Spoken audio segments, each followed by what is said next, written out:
내가 그러면 어떤 종교를 과연 선택하고 도대체 종교라는 것이 과연 필요한가? 그죠? 이렇게 생각하게 하는데 요즘 우리 이 지금의 사회를 탈종교화 시대라 얘기를 합니다. 탈종교화 시대. 그러니까 이 말은 뭐냐면 종교에 대한 관심이 점점 없어진다는 얘기예요. 그러니까 종교보다는 뭐야? 자기의 삶에 관심을 갖는 거죠. 내가 그냥 행복하게 살고 그쪽을 말하는 웰빙, 그 다음에 웰다잉이 이제 우리 사회에 아주 어떻게 보면 이제 추구하는 하나의 목적인 거예요. 그러니까 이제 뭐 어떤 종교를 통해서 뭐 웰빙, 웰다잉을 추구하는 경우도 있겠지만은 요즘에는 원체 다양한 어떤 문화적 활동들이 많다 보니까 종교에 대한 관심들이 적습니다. 그래도 우리나라는 종교를 가진 비율이 2명 중에 1명은 종교를 가지고 있어요. 아직까지. 그래서 이제 뭐 다른 어떤 나라보다도 우리나라 같은 경우는 다양한 종교를 가진 사회라고 해요. 그래서 그것을 우리가 일명 다종교 사회라고 얘기합니다. 그러니까 탈종교화 시대이면서 동시에 뭐요? 다종교 사회 속에서 우리가 생각하는 거예요. 자, 예를 들면 보세요. 기독교만 해도 교단이 100여 개가 넘습니다. 뭐 장로, 안식일, 그 다음에 뭐 침례 등등 해갖고 그러면서 그들은 그 정통 기독교만 있는 게 아니라 또 뭐요? 사이비, 그러니까 자기들이 봤을 때 이단이죠. 대표적인 뭐요?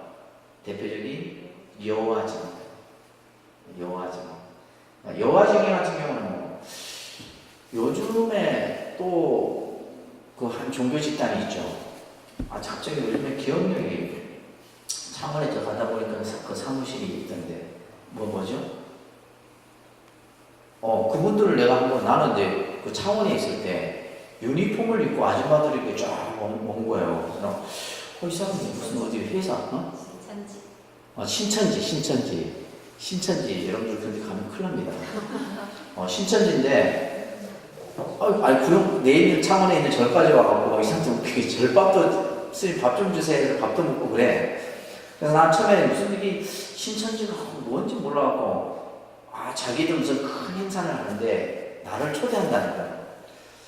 그래서 이 사람들이 왜 나를 초대하지? 그래서 내가 좀 뭔가 이상해. 그래서 신천지를 찾아봤더니 좀 기독교계에서도 이 신천지는 이단화 그러니까 쉽게 말해서 이교가 예를 들면 여호와 증인처럼 취급하는 종교 집단이에요. 그래서 지금 신천지하고 장로 쪽하고 굉장히 지금 싸우고 있습니다. 버스에다가 막 그냥 해놓고 다니고 서울 같은 데 그래요. 그래갖고 오래 했는데 자기들 행사해. 근데 보니까 뭐 여러 가지 해요. 종교 신앙 얘기도 하고 사회 사업도 하고 막 조직이 굉장해요. 조직이 굉장합니다. 그렇게 뜻이 기독교도 이제 그렇게 많습니다. 불교도 종단이 100여 개가 넘습니다. 그래서 뭐 대학, 불교, 조계교. 그게 다 이제 유사 종교도 있어요. 종교 집단도. 여러분들 그러니까 사람들이 보통 이제 또 요새는 뭐가 많아요. 좀 이렇게 그 어떤 정통이 아닌 유사 비스무리한 것들이 많다 이 말이에요. 그러니까 예를 들면 이런 경우예요. 그러니까 우리는 대한불교 조계종이다 그죠? 사람들은 이것만 봐요. 근데 잘 보면 이게 뭐냐? 한국불교 조계종. 그 다음에 대한불교 선조계종이에요. 선자가 또 중간에. 그러니까 쉽게 말해서 나이키 있잖아요. 나이키가 끌어야 됐으니까 옛날에 이렇게 나이키 펴시면 거꾸로 이렇게 했는데 잘 모르는 사람은 똑같은 나이키라는 거 똑같은. 굉장히 사실은 문제입니다.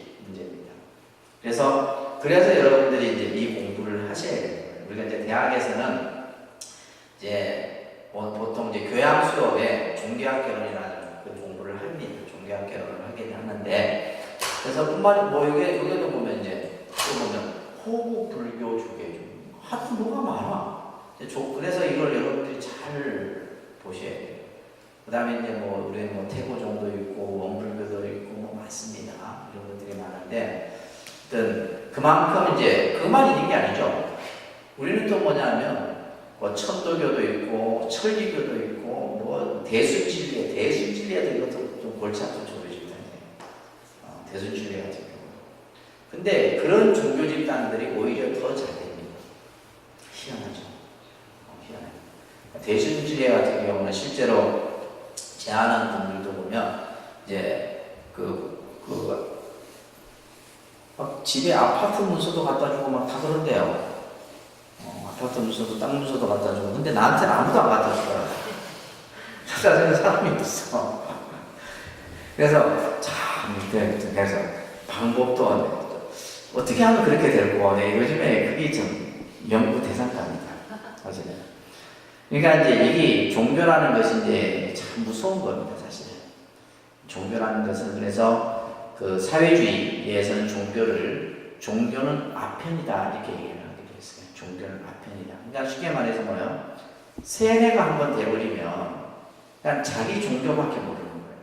그만큼 종교가 무서운 겁니다.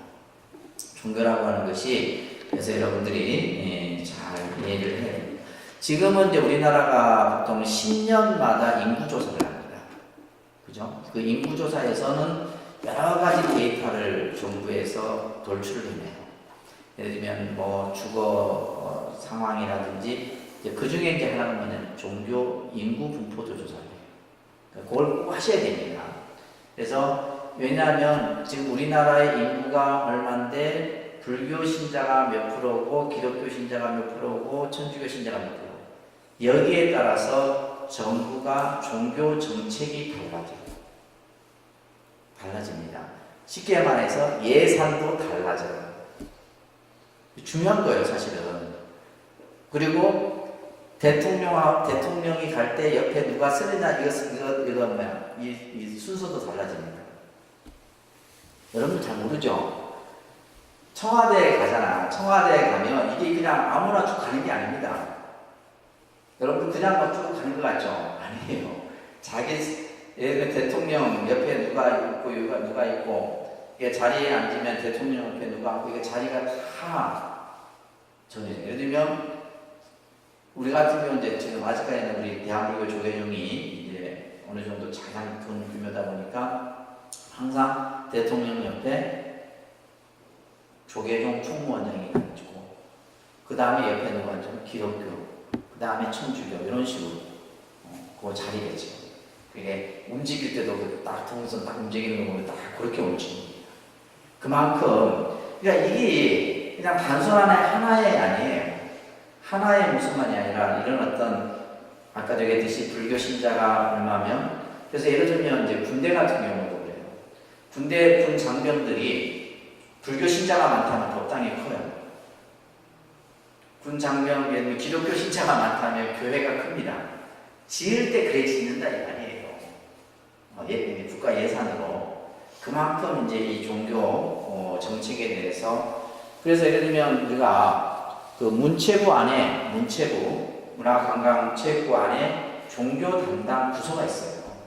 그래서 이제 종무실을 하는데 그 종교 담당 이제 사람이 이제 불교하고 기독교, 카톨릭 이런 데하고 늘 소통을 하는 거예요. 뭐 건의사항도 듣고 또 예를 들면 뭐 정부의 정책도 설명하고 이런 것들이 이루어지는 거예요. 그래서 이제 자 그런 것들 그래서 이제 우리가 지금은 기독교하고 카톨릭을 합한 퍼센트가 좀 더 높습니다. 그러니까 불교 신자 수가 많이 좀 감소를 해요. 그리고 불교 신자 수의 연령이 너무 높아요. 이게 지금 문제입니다. 20대, 30대는 거의 없어요. 문제는 지금 뭐냐, 불교 신자들은 40대, 50대는 불교 신자가 많고 20대, 30대에는 기독교, 카톨릭 쪽이 많아요. 근데 앞으로 심각한 문제죠. 그죠? 그런 이제 우리가 뭐 어떤 그 불교 안에서도 어떤 것을 추진하는 데 있어서 그런 것들을 다 감안해서 하게 됩니다. 또 이제 이게 또 종교 많이 시끄러웠었죠, 그죠? 그 다음에 지금 기독교도 지금 많이 시끄럽습니다. 세습 때문에, 교회도 세습법 때문에 많이 시끄럽고, 카톨릭은 시끄러울 일이 없어요. 이 사람들은 절대 그 잘못된 것을 밖으로 드러내지 않아요. 실제 그래서 카톨릭이 아주 무서운 종교 집단입니다. 왜냐하면 특히 카톨릭 같은 경우는 한 교구 한 교단이에요. 그렇기 때문에 모든 것을 교황청에서 다 통제를 합니다. 통제를 하기 때문에 어떤 것을 할 수가 없어요. 근데 이제 불교나 기독교는 이건 제각각이거든. 그러다 보니까 뭐 예를 들면 아까도 얘기했듯이 교단도 많고 그 교단에 소속된 사람들도 제각각이고 하다 보니까 늘 여러 가지 문제들이 일어나게 됩니다.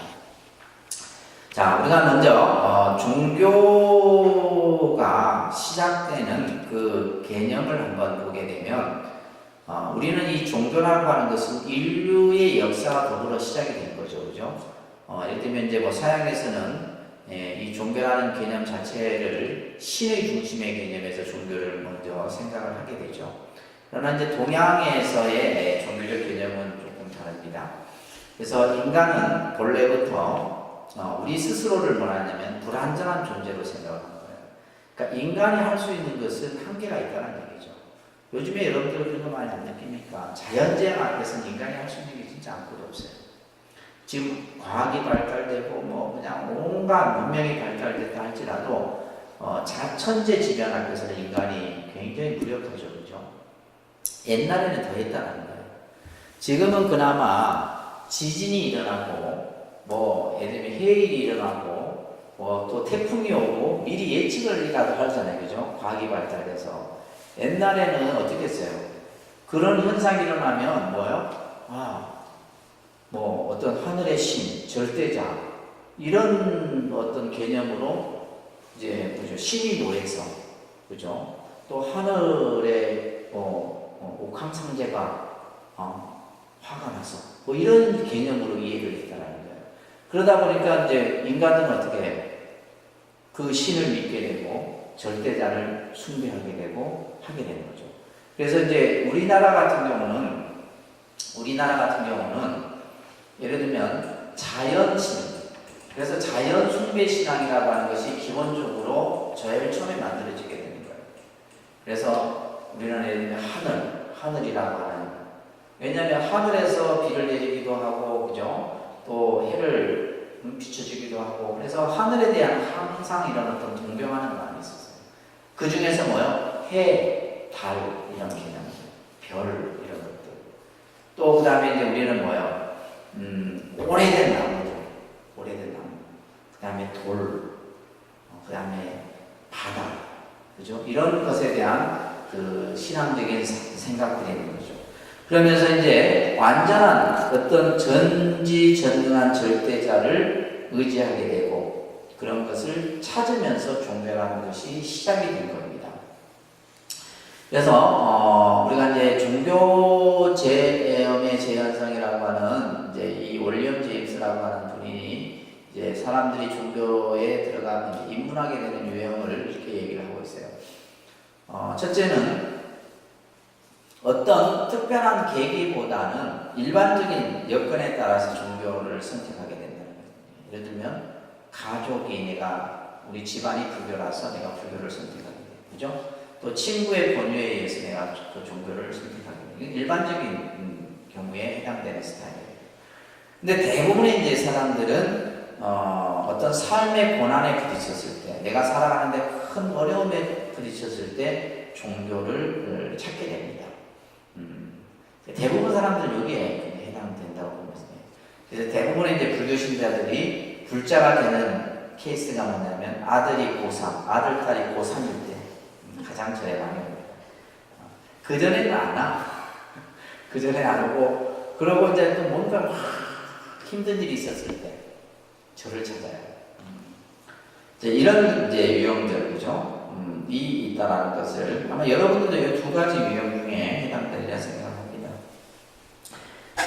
우리가 앞에서는 제가 말씀드렸듯이 종교라고 하는 것은 단순히 종교만을 우리가 가지고 볼 수는 없어요.